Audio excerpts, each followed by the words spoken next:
Info for patient. 2 साल से इसके नाक में ना बैलून चला गया था। ठीक है, हमने बहुत जगह से वो गंगाराम से भी दिखाया था, पर कोई हमें ज़्यादा महसूस नहीं हुआ, फ़र्क नहीं पड़ा। पर ये हमें किसी ने बताया कि शेख ज़ायद और ना हॉस्पिटल जाएँ और डॉक्टर उसामा साहब हैं, ठीक है, उनसे रब्ता करें। हम इनके पास आए तो उन्होंने जो है ना ये हमारा ये बैलून बच्ची के नाक में फंसा हुआ था, तो वो इन्होंने निकाल दिया।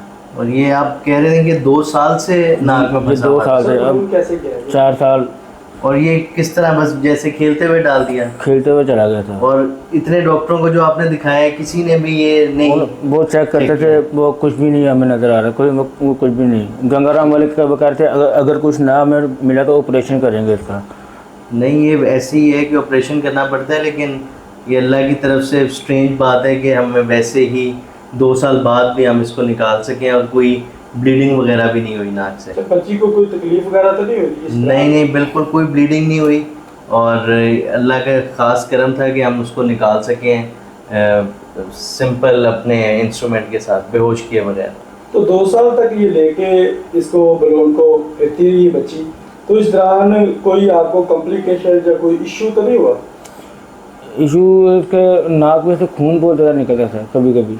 अच्छा, कभी कभी तो इसके नाक में से बहुत ज़्यादा वो स्मेल भी आती थी। उस वजह से ना हम बहुत परेशान थे। हम पिछले 1 साल से ना इसको लेके फिर रहे हैं, पर कोई नहीं निकला। तो अभी आप यहाँ कैसे पहुँचे? यहाँ से बस पता करते करते डॉक्टर हसन साहब थे, उन्होंने हमें डॉक्टर उसामा साहब को बताया, तो बस इधर आ गए डॉक्टर उसामा साहब के पास। चलो यार बस अब तो सर आपको कैसे पता चला ये फॉरेन बॉडी पड़ी है?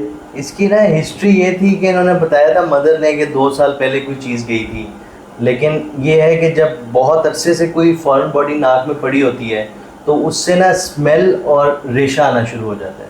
तो वो ये बता रहे थे कि अब कुछ अरसे से बहुत ज़्यादा स्मेल और रेशा आ रहा है, तो उससे मेरे जहन में यही था कि शायद फॉरेन बॉडी पड़ी हो। और नॉर्मली हम ऑपरेशन के ज़रिए निकालते हैं, लेकिन ये है कि हमने कोशिश की और वो सक्सेसफुल हो गई।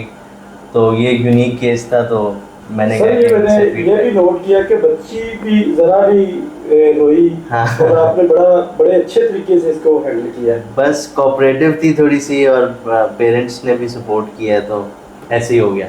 तो सर पेरेंट्स की आपका क्या मैसेज है? मेरा यही है कि इतना वेट ना करें। ये 2 साल तक जो फॉरेन बॉडीज़ हैं ये जानलेवा भी साबित हो सकती हैं। कुछ ऐसी फॉरेन बॉडीज़ होती हैं जैसे सेल, खाने की कोई चीज़, उसमें ऐसे एंजाइम्स निकलते हैं जो जला देते हैं स्किन को। तो ये तो प्लास्टिक था, तो उस तरह से कुछ इसने नुकसान नहीं पहुंचाया, लेकिन स्टिल ये रिस्की हो सकता है। तो कभी भी इतना वेट ना करें। अगर आपको यकीन है कि बच्ची ने कोई चीज़ डाली है तो उसको जल्द से जल्द आपने बाहर निकलवाना है। तो सर ये तो 1 साल तक कह रहे हैं, हम खज्जल खवार हो रहे हैं कि मुख्तलिफ हॉस्पिटल में जा रहे हैं, इनकी तरफ से तो कोई कॉम्प्रोमाइज़ नहीं था, लेकिन ये डॉक्टर्स की तरफ से था। तो ये पेरेंट कैसे इसको बस बेहतर कर सकते? ये है कि डॉक्टर्स को यही लगा कि ये नहीं पड़ी हुई, लेकिन अगर पेरेंट्स उनको ये बताते कि नहीं, उनको श्योर है कि उस बच्ची ने डाली है, तो शायद वो डिटेल से देखते, जैसे इन्होंने मुझे बताया है और मुझे लगा कि वाकई ये पड़ी हुई है और मैंने डिटेल से देखा, मुझे मिल गई। तो इसलिए पेशेंट की हिस्ट्री भी बहुत इंपॉर्टेंट होती है। सिर्फ डॉक्टर्स की इसमें प्रॉब्लम नहीं था, बल्कि पेरेंट्स की जो हिस्ट्री देनी थी वो भी थोड़ी सी इम्प्रूव हो सकती थी। ठीक है, थैंक यू, ओके जी।